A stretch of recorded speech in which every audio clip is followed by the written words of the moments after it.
Hello दोस्तों, हम लोगों ने मेंडलीव का पीरियोडिक टेबल पूरा पढ़ लिया था और लास्ट में मेंडलीव्स के पीरियोडिक टेबल का लिमिटेशन पढ़ा था। उस समय मैंने आप लोगों को बताया था कि इन्हीं लिमिटेशंस को दूर करने के लिए हमारा मॉडर्न पीरियोडिक टेबल आया, जो कि एटॉमिक नंबर पर बेस्ड था और ये बात हेनरी मोसले ने बोला था 1913 में। तो चलिए हम अब लोग देखते हैं कि present basis for the classification of element, current में अपना पीरियोडिक टेबल है वो किस बेसिस पे क्लासिफाई किया गया है उसमें एलिमेंट को। तो अभी जो अपना पीरियोडिक टेबल है उसमें एलिमेंट को एटॉमिक नंबर के बेसिस पे क्लासिफाई किया गया है। ये बात मैंने आपको कल भी बोला था और वही यहाँ लिखा हुआ है, the present basis for the classification of elements is the atomic number of elements. तो ये आप लोगों ने पढ़ा होगा कि किसी एलिमेंट को ऐसे रिप्रेजेंट किया जाता है एक्स, यहाँ पे उसका एटॉमिक नंबर लिखा जाता है जेड और ऊपर उसका एटॉमिक मास लिखा जाता है ए। वो अगर कोई आयन है तो यहाँ पे चार्ज लिखा जाता है, लेकिन अभी मैं एटम लेके चल रहा हूँ, किसी एलिमेंट का एक एटम है तो उसको ऐसे रिप्रेजेंट किया जाता है। तो ये जेड जो है वो एटॉमिक नंबर को बताता है और ये एटॉमिक नंबर जो है ये नंबर ऑफ प्रोटॉन के बराबर होता है। जेड जो है वो एटॉमिक नंबर है और यही नंबर ऑफ प्रोटॉन के बराबर होता है और यही नंबर ऑफ इलेक्ट्रॉन के बराबर भी होता है न्यूट्रल एटम में। जब तक इस पे कोई चार्ज नहीं है तब तक नंबर ऑफ प्रोटॉन और इलेक्ट्रॉन बराबर होता है। ये सब आप लोगों ने 9th क्लास में पढ़ रखा होगा, बस मैं यहाँ याद दिला रहा हूँ आपको। और नंबर ऑफ इलेक्ट्रॉन से ही उसका इलेक्ट्रॉनिक कन्फिग्रेशन डिसाइड होता है। तो एटम के केस में इनडायरेक्टली हम बोल सकते हैं ये कि एटॉमिक नंबर जो होगा वो नंबर ऑफ इलेक्ट्रॉन के बराबर होगा और नंबर ऑफ इलेक्ट्रॉन पे इलेक्ट्रॉनिक कन्फिग्रेशन डिपेंड करता है, यानी कि एटॉमिक नंबर पे उसका इलेक्ट्रॉनिक कन्फिग्रेशन डिपेंड करेगा। और ये इलेक्ट्रॉनिक कन्फिग्रेशन आपने 9th क्लास में पढ़ रखा होगा, बट मैं फिर भी आपको आज बताने वाला हूँ इलेक्ट्रॉनिक कन्फिग्रेशन भी। तो चलिए अब हम आगे देखते हैं।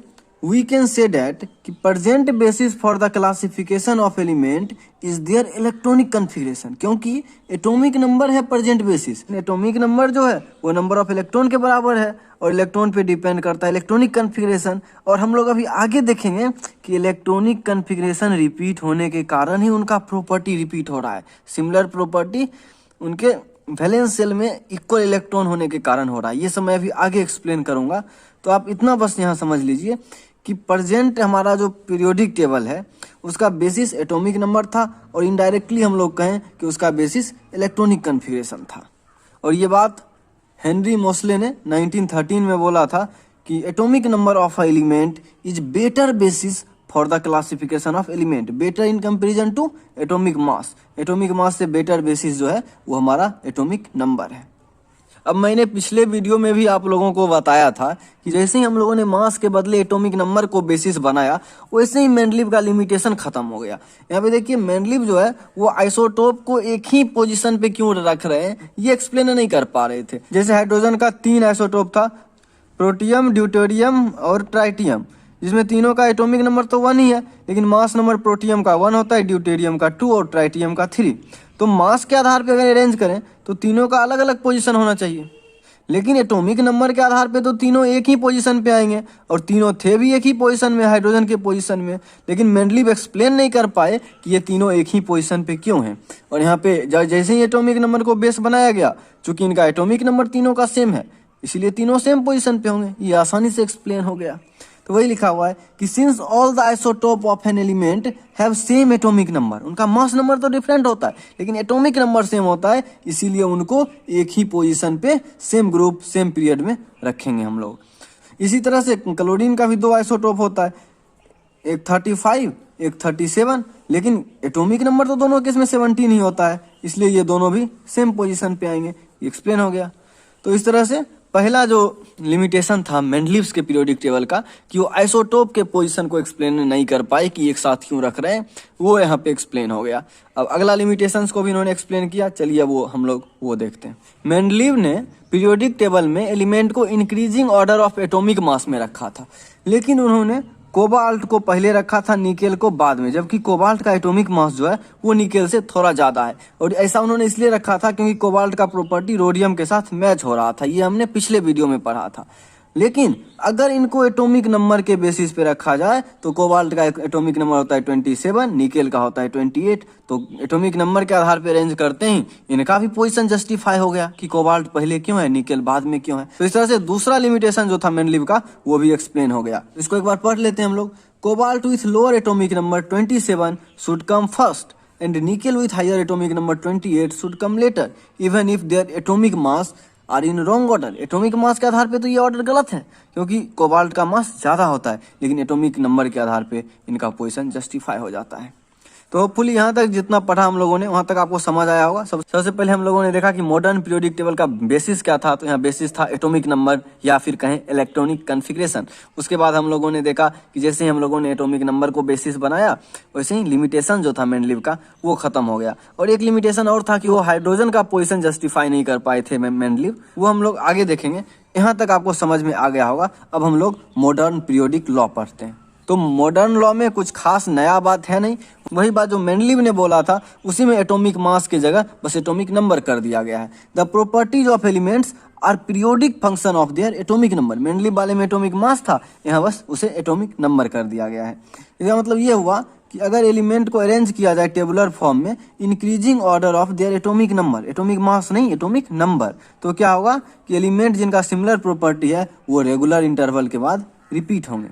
अब एक बात और है कि मेंडलीव इस पीरियोडिसिटी का वजह भी नहीं एक्सप्लेन कर पाए थे, ये रिपीट क्यों हो रहा है। मास के आधार पे पीरियोडिक होगा ये तो मेंडलीव ने बोला था, लेकिन क्यों होगा, वो पीरियोडिसिटी क्यों दिखेगा, प्रॉपर्टी में सिमिलरिटी क्यों दिखेगा, ये मेंडलीव नहीं एक्सप्लेन कर पाए थे। तो वही यहाँ पे है कि ऐसा क्यों होता है।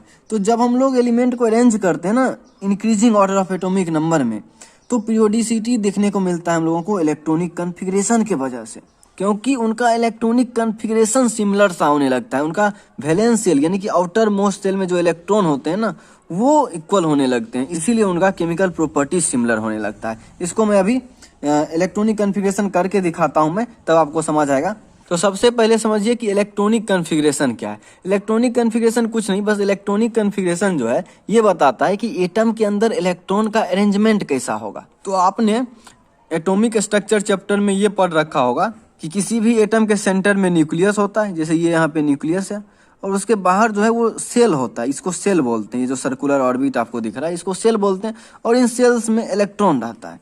तो वही किस सेल में कितना इलेक्ट्रॉन रहता है इसी को हम लोग इलेक्ट्रॉनिक कॉन्फ़िगरेशन बोलते हैं, या फिर हम कहें कि एटम के अंदर इलेक्ट्रॉन का कैसा अरेंजमेंट है, इसको हम लोग इलेक्ट्रॉनिक कॉन्फ़िगरेशन बोलते हैं। तो चलिए देखते हैं कैसे होता है।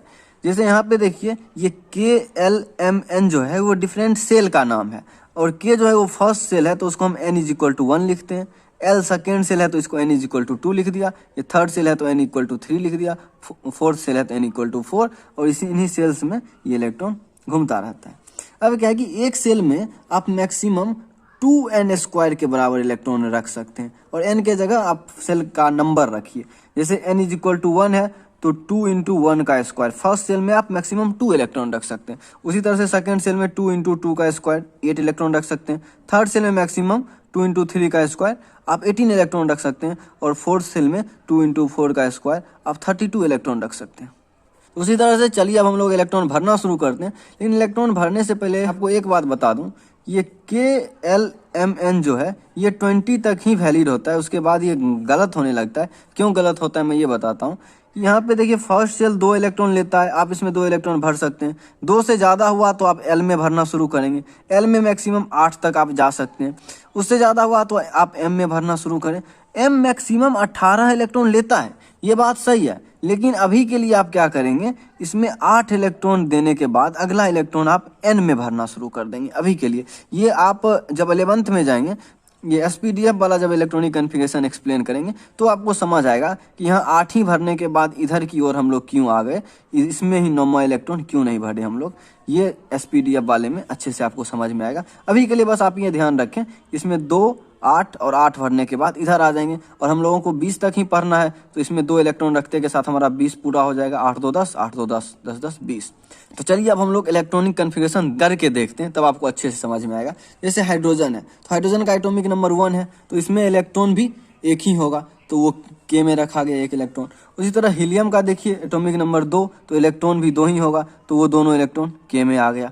लिथियम का है एटॉमिक नंबर 3, तो इसमें इलेक्ट्रॉन होगा 3, तो 2 इलेक्ट्रॉन तो K में रखें, लेकिन तीसरा इलेक्ट्रॉन L में चला जाएगा, क्योंकि K में मैक्सिमम 2 ही इलेक्ट्रॉन हो सकता है। उसी तरह से बेरिलियम का 2 इलेक्ट्रॉन K में आएगा और उसके बाद तीसरा और चौथा इलेक्ट्रॉन L में आएगा। L में मैक्सिमम 8 तक इलेक्ट्रॉन आप रख सकते हैं। उसी तरह से बोरॉन में K में 2, इधर 3, कार्बन K में 2, इसमें L में 4, नाइट्रोजन टोटल 7 इलेक्ट्रॉन, K में 2, L में 5, ऑक्सीजन टोटल 8 इलेक्ट्रॉन, K में 2, L में 6, फ्लोरीन टोटल 9 इलेक्ट्रॉन, K में 2, L में 7, नियन टोटल 10 इलेक्ट्रॉन, K में 2, L में 8। अब देखिए L में मैक्सिमम 8 इलेक्ट्रॉन ही रखा जा सकता था और वो हम लोगों ने रख दिया है। तो सोडियम में 11 इलेक्ट्रॉन है तो 2 इलेक्ट्रॉन K में, 8 इलेक्ट्रॉन L में, लेकिन अगला 11वां इलेक्ट्रॉन जो है वो M में चला जाएगा। ठीक उसी तरह से अब देखिए इसमें 12 इलेक्ट्रॉन है तो 2, 8, 10 हो गया और 2 इसमें आएगा। यहाँ 13 इलेक्ट्रॉन है, 2, 8 और 3, 14 electron, 2, 8, 4, 15 electron, 2, 8, 5, 16 electron, 2, 8, 6, 17 electron, 2, 8, 7, 18 electron, 2, 8, 8, 19 electron, 2, 8। यहाँ 18 इलेक्ट्रॉन हो सकता है, लेकिन मैंने अभी आपको बताया कि आगे पढ़ेंगे कि 8 के बाद अगला इलेक्ट्रॉन जो है वो हम N में रखेंगे। 2, 8, 8, 1 और कैल्शियम का हो जाएगा 2, 8, 8 और 2। अब देखिए इसमें वैलेंस सेल जो होगा वो L सेल होगा, क्योंकि आउटर मोस्ट सेल जो होता है उसी को वैलेंस सेल कहते हैं। इसमें देखिए आउटर मोस्ट सेल की तरह L काम करेगा, क्योंकि M और N में तो कोई इलेक्ट्रॉन है ही नहीं। और वैलेंस सेल जो होता है, बाहरी सेल, सबसे लास्ट सेल को वैलेंस सेल कहते हैं, और उसी पे किसी भी एलिमेंट के एटम का प्रॉपर्टी डिपेंड करता है। ऐसा इसलिए होता है क्योंकि रिएक्शन में वैलेंस सेल का इलेक्ट्रॉन ही पार्टिसिपेट करता है। यहाँ देखिए वैलेंस सेल मान लीजिए 4th सेल है तो इसमें जो इलेक्ट्रॉन होगा वो न्यूक्लियस के साथ लूजली बॉन्डेड होगा, न्यूक्लियस का इस पे ज्यादा अट्रैक्शन नहीं होगा, तो ये आसानी से इस एटम से बाहर निकल सकता है और रिएक्शन में पार्ट ले सकता है। तो चूंकि वैलेंस सेल का इलेक्ट्रॉन लूजली बॉन्डेड होता है बाकी इलेक्ट्रॉन के कंपेरिजन में, इसीलिए वैलेंस सेल का इलेक्ट्रॉन ही रिएक्शन में पार्ट लेता है। तो जब वैलेंस सेल का इलेक्ट्रॉन ही न्यूक्लियस में पार्ट लेगा तो number of valence shell electron पे ही उस एलिमेंट का प्रॉपर्टी भी डिपेंड करेगा।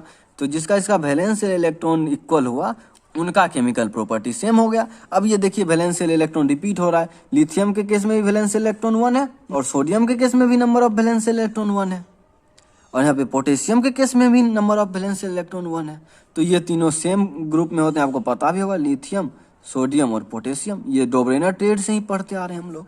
उसी तरह से देखिए बेरिलियम का भी वैलेंस सेल इलेक्ट्रॉन 2 है, Mg का भी वैलेंस सेल इलेक्ट्रॉन 2 है और कैल्शियम का भी वैलेंस सेल इलेक्ट्रॉन 2 है। तो Be, Mg और Ca ये तीनों भी सेम ग्रुप में होगा। वैलेंस सेल इलेक्ट्रॉन का नंबर जो है वो रिपीट हो रहा है एक फिक्स इंटरवल के बाद, इसीलिए क्या हो रहा है, प्रॉपर्टी भी रिपीट कर रहा है। तो चलिए अब हम लोग इसी एग्जांपल्स को एक टेबल में अरेंज करते हैं। यहाँ पे देखिए जो मैंने एक्सप्लेन किया वही लिखा हुआ है। We know that the properties of elements depend on the number of valence electron, outermost electron को ही वैलेंस इलेक्ट्रॉन कहते हैं, इन देयर एटम्स। एटम्स में कितना वैलेंस इलेक्ट्रॉन है इस पे प्रॉपर्टी डिपेंड करता है। When the elements are arranged according to increasing atomic number, then elements having same number of valence electron occur at regular interval. अब देखिए हम लोग एलिमेंट को अरेंज करना शुरू करते हैं। Lithium, beryllium, boron, carbon, nitrogen, oxygen, fluorine, neon, sodium, magnesium, aluminium, silicon, phosphorus, sulphur, chlorine, argon, ये सब आप देख सकते हैं। ऊपर उनका एटॉमिक नंबर लिखा हुआ है कि ये increasing order of atomic number के आधार पर रखे गए हैं, आप देख सकते हैं। और नीचे उनका इलेक्ट्रॉनिक कॉन्फ़िगरेशन लिखा हुआ है जो अभी मैंने करके दिखाया था। तो देखिए इनका भी एक वैलेंस इलेक्ट्रॉन, इनका भी एक वैलेंस इलेक्ट्रॉन, यहाँ 2, यहाँ भी 2, 3, 3, 4, 4, 5, 5, 6, 6, 7, 7, 8 और 8। और 8 वैलेंस इलेक्ट्रॉन होता है इनर्ट गैस वाले जो होते हैं, नियन, आर्गन, ये सब नोबल गैस हैं, इनका वैलेंस इलेक्ट्रॉन 8 होता है। तो वैलेंस इलेक्ट्रॉन जिनका सेम है उनका केमिकल प्रॉपर्टी सेम है, इसलिए उनको सेम ग्रुप में रखा है। अब इसके आगे हम लोग कल पढ़ेंगे, उसमें मैं आपको पूरा मॉडर्न पीरियोडिक टेबल दिखाऊंगा और उसमें हम लोग इससे आगे का पढ़ेंगे। अभी मॉडर्न पीरियोडिक टेबल खत्म नहीं हुआ है, मॉडर्न पीरियोडिक टेबल में काफ़ी कुछ पढ़ना है, लेकिन मॉडर्न पीरियोडिक टेबल कैसे आया, एग्जिस्टेंस में कैसे आया, उसके पीछे साइंटिस्ट लोगों का सोच क्या था, कैसे डेवलप हुआ, ये आपको क्लियर हो गया कि मॉडर्न पीरियोडिक टेबल का कंसेप्ट कैसे डेवलप हुआ। तो इसके आगे हम लोग पढ़ेंगे अगले वीडियो में। आज के लिए इतना ही, धन्यवाद।